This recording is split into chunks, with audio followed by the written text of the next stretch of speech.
Se você prestar atenção no Sermão da Montanha, nos capítulos 5, 6 e 7, Jesus nos ensina como devemos ser como cristãos. Nos ensina princípios, nos ensina situações que são importantíssimas para as nossas vidas, base. Então, no capítulo 7 de Mateus, versículo 24, a palavra do Senhor, ela nos ensina sobre situações que nós devemos ter. Todo aquele, pois, que ouve estas minhas palavras e as pratica, será comparado a um homem prudente, que edificou a sua casa sobre a rocha. E caiu a chuva, transbordaram os rios, sopraram os ventos e deram com ímpeto contra aquela casa, que não caiu, porque fora edificada sobre a rocha. E todo aquele que ouve estas minhas palavras e não as pratica, será comparado a um homem insensato, que edificou a sua casa sobre a areia. E caiu a chuva, transbordaram os rios, sopraram os ventos, e deram com ímpeto contra aquela casa, e ela desabou, sendo grande a sua ruína. Quando Jesus acabou de proferir estas palavras, estavam as multidões maravilhadas da sua doutrina, porque ele as ensinava como com quem tem autoridade, e não como os escribas. Amém? Podemos assentar. Eu quis ler até o 28, porque quando o evangelista, ele relata, dizendo o seguinte, olha, ele tinha autoridade, e não como os escribas, porque os escribas apenas replicavam a letra, replicavam o que se ouvia, e não as praticavam. Quando nós, homens e mulheres de Deus, ouvimos a palavra e a praticamos, nós temos a certeza que o fundamento do reino de Deus é implantado em nossas vidas. Não basta somente ouvir a palavra, senão praticar. Você tem que ouvir e ouvir a palavra de Deus. Assim disse o apóstolo. Quando nós ouvimos esta palavra, quando nós ouvimos os fundamentos que ela nos ensina e as praticamos, a nossa vida é pautada na rocha. Ela cria base, ela tem alicerce. Pode vir o que for, vento, tempestade, chuva, qualquer tipo de situação, e você não cai. Agora, se ouvirmos a palavra e não a praticamos, é como esta casa, na areia. Outro dia eu fui num resort ali em Bertioga, né? E um resort lindo, vocês precisam ir lá, a casa é show de bola, né? Tem piscina e tal, não pude entrar na piscina, mas tem piscina, tem tudo no resort lá, né? E aí, quando a gente vai para a praia, a gente vê lá as crianças brincando, fazendo o seu castelo. O que acontece quando vem a água do mar? Derruba. Assim é a nossa vida. Qualquer água, sendo até mesmo uma marolinha, derruba porque nós não estamos fundamentados, sem alicerce algum, sem nenhum tipo de fundamento. E aí eu quero ensinar para vocês algo muito simples hoje, para nós edificarmos a nossa vida no fundamento que faz com que a gente esteja sobre a rocha, que é Jesus, sobre a rocha, que é Cristo. Um ensinamento que meu pai na fé me dava todos os dias, que é tão simples, mas tão valioso, tão valoroso, tão fácil de se praticar, tão completo, que é explicado aqui em tantas situações no Sermão da Montanha, tão maravilhoso, que é o seguinte, amados, nós, para sermos fundamentados na rocha, precisamos ter intimidade com Deus. Por que intimidade? Porque é assim, você que é casado, né? Eu fico imaginando o meu sogro, Salvador, e a Edna. Salvador é um cara tranquilo, de boa, não fala muita coisa, mais sóbrio, Já a minha sogra é o contrário. Fala bastante. Estou errado, Salvador? Fala muito, não é? Mas eu ouvi dizer, antes de eu conhecê-los, que o Salvador era mais introspectivo. Era um cara que não falava nada com nada. Nada. Era assim, né? Era durão. Casou com a Edna. O que acabou acontecendo com o Salvador? Ele está falando um pouco mais. Por quê? Porque ele criou intimidade com uma pessoa que fala. Vai se parecer mais com ela. É um exemplo bem simples, mas é assim. Quando nós criamos intimidade com Cristo, os fundamentos e princípios da vida dele em nós se estabelecem, porque temos intimidade com ele e nos parecemos com ele. Mas precisamos ter intimidade. Para ter intimidade, precisamos estar falando com ele, lendo as suas escrituras, aquilo que ele nos deixou, para nos parecermos com ele. Intimidade. Mas hoje eu não vejo isso mais dentro das igrejas. As pessoas se parecem com tudo menos com Cristo. Se parecem com os caras da televisão. Os nossos adolescentes estão se parecendo com os amigos da escola. Os pseudos momentos, essa maldita revolução funk que está aparecendo agora. Guimê, que mais que tem, ô Igor?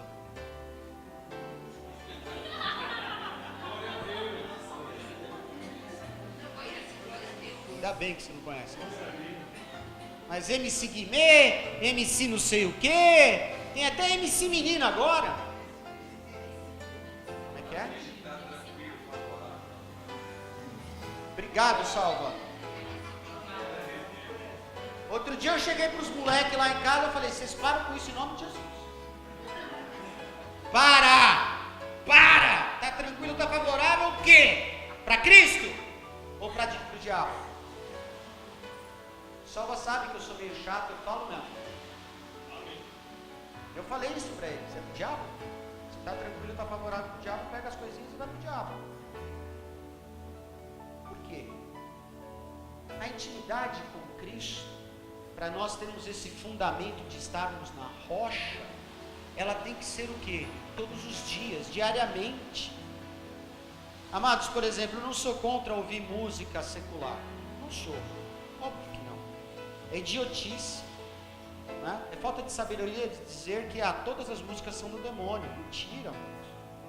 Mas eu vou dizer uma coisa. É muito melhor a gente ouvir todos os dias a música de Deus do que ouvir todos os dias as músicas seculares. Por quê? Se eu for pensar no sertanejo que eu gosto, eu vou pensar que um dia eu vou ser corno. Porque só fala de coisa corna. Ou eu estou errado? Tomou chifre, tomou isso, tomou aquilo. Essa influência vai continuar na minha vida, porque eu vou estar íntimo a essas músicas. A intimidade com Cristo, ela vai nas coisas mais simples da nossa vida, no ouvir a sua voz, no ler a sua palavra, na prática diária desses fundamentos aqui, para que realmente a minha vida e a sua vida sejam estabelecidas na rocha, a rocha que é Jesus. Amém. Não é isso que a Bíblia fala? Jesus é a rocha. Não é a rocha da música, viu, Maurício? Rocha de rocha, não de arrochar.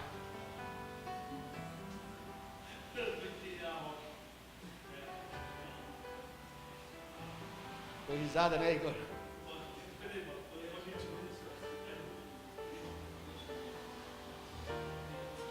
Para eu estar na rocha, fundamentado, eu tenho que me parecer com ela.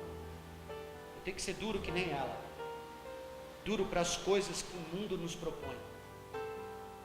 Eu nunca vi, como nós temos ouvido ultimamente, notícias sobre o arrebatamento. Outro dia eu vi um filme que vai falar sobre o arrebatamento. Vai sair em larga escala, mundial.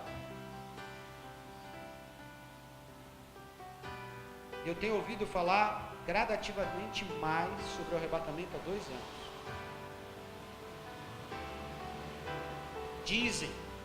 Dizem, não somente o que a palavra de Deus diz, que o espírito do anticristo, ele já permeia o mundo, já está permeando, mas dizem que o anticristo já existe. Se ele já existe, é porque ele está estabelecendo reino, e ele quer estabelecer.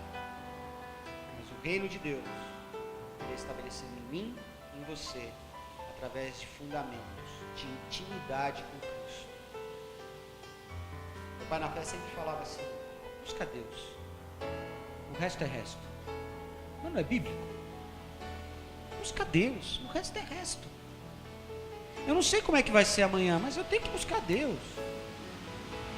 E sabe, amados, eu dou glória a Deus pela vida de vocês, porque eu tenho recuperado aqui neste lugar o meu tempo de intimidade com Deus. Eu tenho recuperado a minha vontade de estar mais perto, de viver tempo sobrenatural com o Espírito Santo. Pastor, mas o que é viver um tempo sobrenatural com o Espírito Santo? É aquele tempo em que a gente para, e aí Deus começa a falar com você, e você sente o regozijo dentro do seu gozo, a alegria de sentir Deus tocando na sua alma.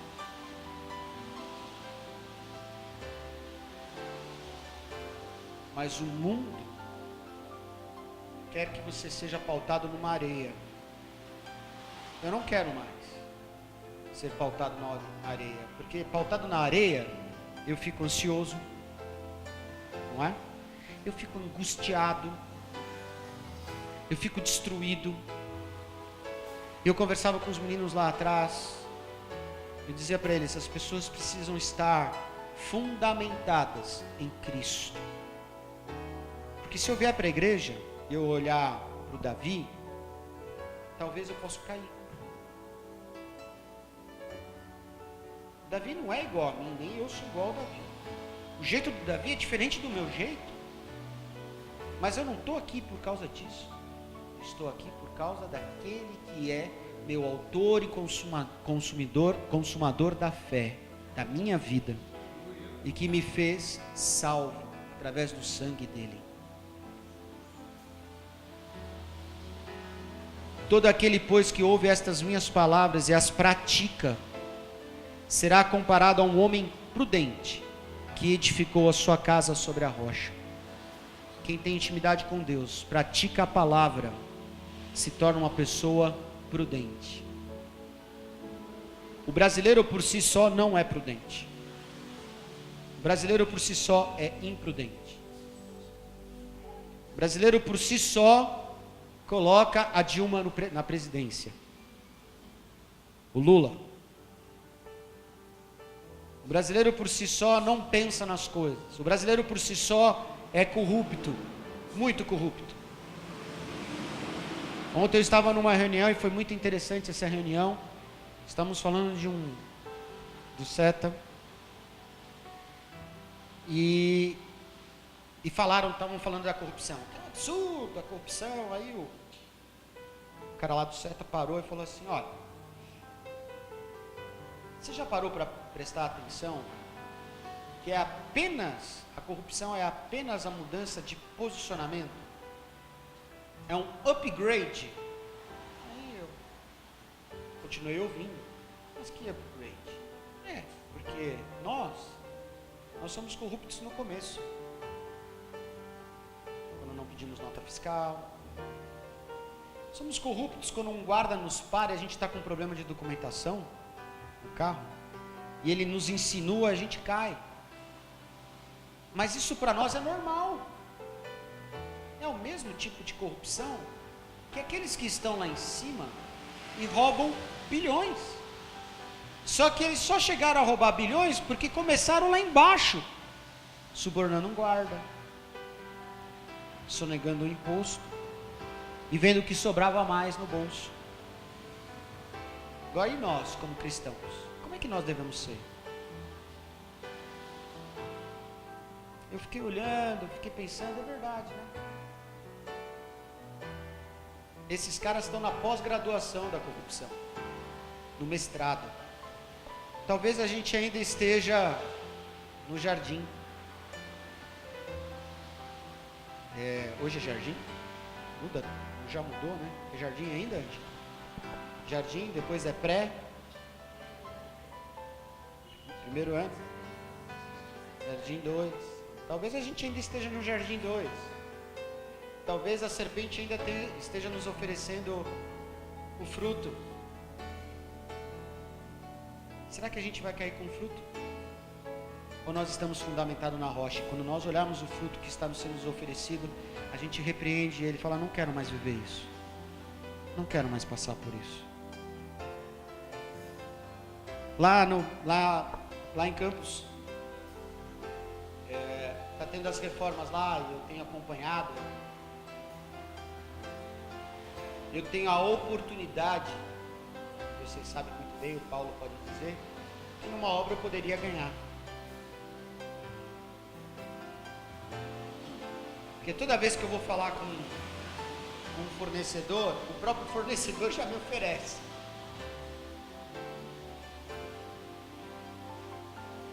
E hoje, um fornecedor, eu indiquei ele foi lá, fez o orçamento, acho que o orçamento dele vai ganhar. E ele perguntou: você quer alguma coisa? Não quero nada.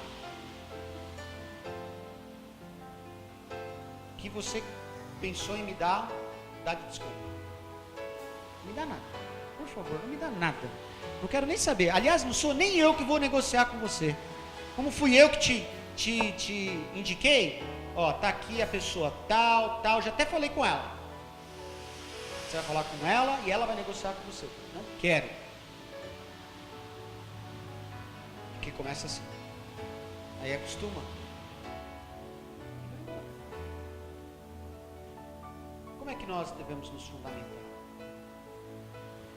Intimidade com Deus. Ouça as palavras e as pratique. Dia, tarde e noite. Mesmo assim a gente peca. Mesmo assim a gente vai errar. Eu não sou santo. Olha, eu errei muito. Eu estou procurando me consertar. Você não está pautado em mim aqui. Você está pautado em Jesus. Amém. Quando nós estamos pautados em Jesus, nós não caímos. Eu profetizo que você vai ter intimidade com o Senhor. Eu quero dar uma palavrinha a Gabi, a Bia, ao Igor. Hoje está muito fácil de vocês se perderem. Mais fácil do que na minha época, quando eu tinha a idade de vocês. Quantos anos você tem, Igor? 16. Eu com 16 anos, eu não tinha nem noção que era algumas coisas mais íntimas. Hoje, até o tal do gênero querem mudar. Mas eu quero dizer a vocês três: guardem Cristo na vida de vocês. Todos os dias. Porque o diabo quer roubar a vida de vocês. Está mais fácil por vocês. Nós que estamos mais velhos, né, Josué? Hã? Nós que estamos mais velhos, a gente já está dobrando o cabo da boa esperança. Está virando, né? Não está, Jean? Eu também não, vai, vamos pensar assim. Vamos dobrando. Talvez seja mais fácil para mim falar isso para vocês. Talvez seja mais fácil para alguém com mais idade estabelecer certos fundamentos. Mas eu posso dizer por mim, quando eu estabeleci na minha vida, desde os 11 anos de idade, que Cristo era, mesmo quando eu passei um período de 1 ano na briga, na guerra das tentações, eu tinha certeza que Deus estava comigo. E eu voltei. Nunca mais saí. Não deixe as amizades, não deixe as influências. Se possível, não ouçam as músicas, porque as músicas de hoje já não são mais as mesmas da minha época. Da minha minha época eu gostava ainda de Roberto Carlos. Não é?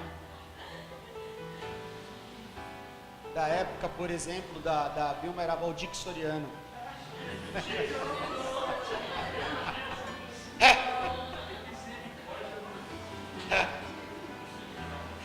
Não, Silvio Caldas é axé, não é? Não, era muito ruim Silvio Caldas. Né? Guardem. Não pense que vir na igreja é algo que possa um dia ser peso, nunca será. Não pense que se guardar do seu esposo é errado. Não pense. Sua esposa.